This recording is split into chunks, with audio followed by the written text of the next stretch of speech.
তো একদিন রাত্রে হঠাৎ তার সকাল থেকে রাত পর্যন্ত বাথরুম বন্ধ হয়ে গেছিল।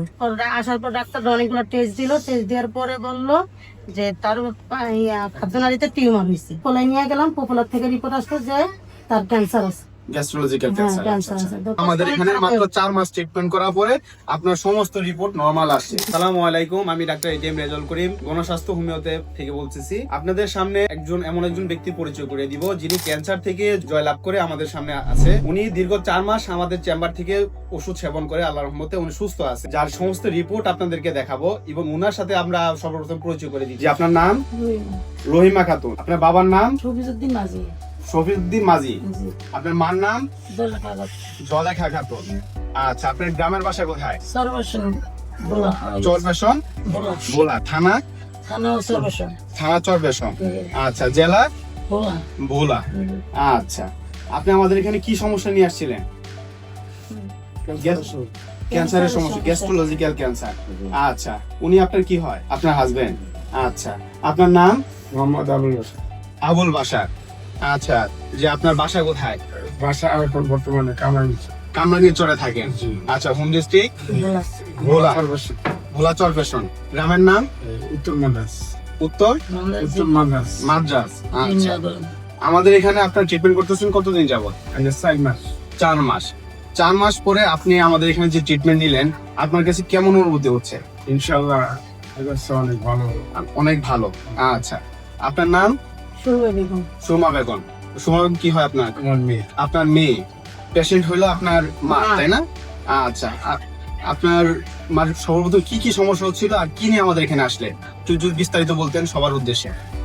তার প্রথমে অনেকটা সমস্যা ছিল, আমরা তো তখন বুঝিনি, মানে উনি অসুস্থ হয়ে যাইতো। তো একদিন রাত্রে হঠাৎ তার সকাল থেকে রাত পর্যন্ত বাথরুম বন্ধ হয়ে গেছিল। আচ্ছা, তখন রাতের 2টা বাজে আমরা মেডিকেল নিয়ে আসি। রোগীর অবস্থা এতটাই খারাপ, মানে সে 2 দিন ধরে বাথরুমে যেতে পারতেছে না। আসার পর ডাক্তার অনেকগুলো টেস্ট দিল, টেস্ট দেওয়ার পরে বললো যে তার খাদ্যনালীতে টিউমার হয়েছে। তো আমরা টিউমারের জন্য পরীক্ষা করালাম। পরীক্ষা করার পরে পোপোলায় নিয়ে গেলাম, পোপোলার থেকে রিপোর্ট আসলো যে তার ক্যান্সার আছে। গ্যাস্ট্রোলজিক্যাল ক্যান্সার ক্যান্সার। আছে। তো ক্যান্সার, তারপর বলছিলাম যে এটা কোথা থেকে, বলছে যে খাদ্যনালীর ভিতরে টিউমার আছে, টিউমারটা আপনারা অপারেশন করতে পারেন কিন্তু ক্যান্সারটা রয়ে যাবে।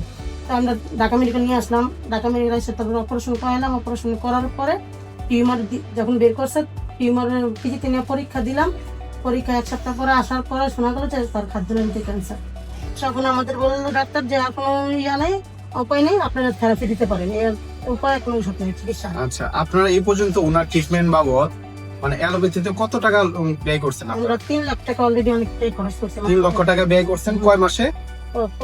4-5 মাসে আমরা দৌড়াদৌড়ি করছি, অনেক মেডিকেল দিচ্ছি। 4-5 মাসে আপনার প্রায় 3 লক্ষ টাকা শেষ করার পরে অপারেশন করলেন। অপারেশন করার পরে রোগী সুস্থ হয়নি, কিন্তু আমাদের এখানে মাত্র 4 মাস ট্রিটমেন্ট করার পরে আপনার সমস্ত রিপোর্ট নরমাল আসছে।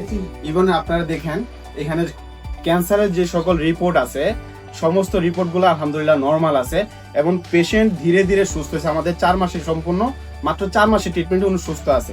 এখন ওনাকে আমরা ফলো আপ সেশনে মেডিসিন দেওয়া শুরু করব যাতে এই ক্যান্সারটা শরীরে ফিরে না আসে। আপনারা জানেন আমরা ট্রিটমেন্ট করে ক্যান্সার গবেষক অধ্যক্ষ ডাক্তার SM সরোয়ার ওনার সাথে আমি ওনার সহযোদ্ধা হিসেবে কাজ করতেছি।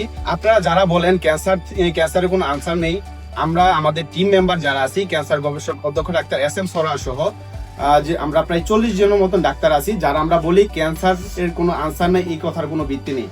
কারণ আমাদের এখানে প্রতিদিন যদি আপনি আসেন দেখবেন সুনির্দিষ্ট আমাদের চেম্বারে অনেকগুলো পেশেন্ট আছে যাদের কাছে আপনি দেখতে পারবেন আমাদের ক্যান্সারের রোগী সুস্থ হওয়ার গল্প। তারা আসতেছে, তাদের সাথে আমরা কথা বলতেছি। আপনি আমাদের অফিসগুলো ভিজিট করতে পারেন এবং আমাদের জন্য দোয়া করবেন এবং আমাদের সাথে যোগাযোগ করার জন্য স্ক্রিনে দেওয়া নাম্বারে ফোন দিবেন। আসসালামু আলাইকুম।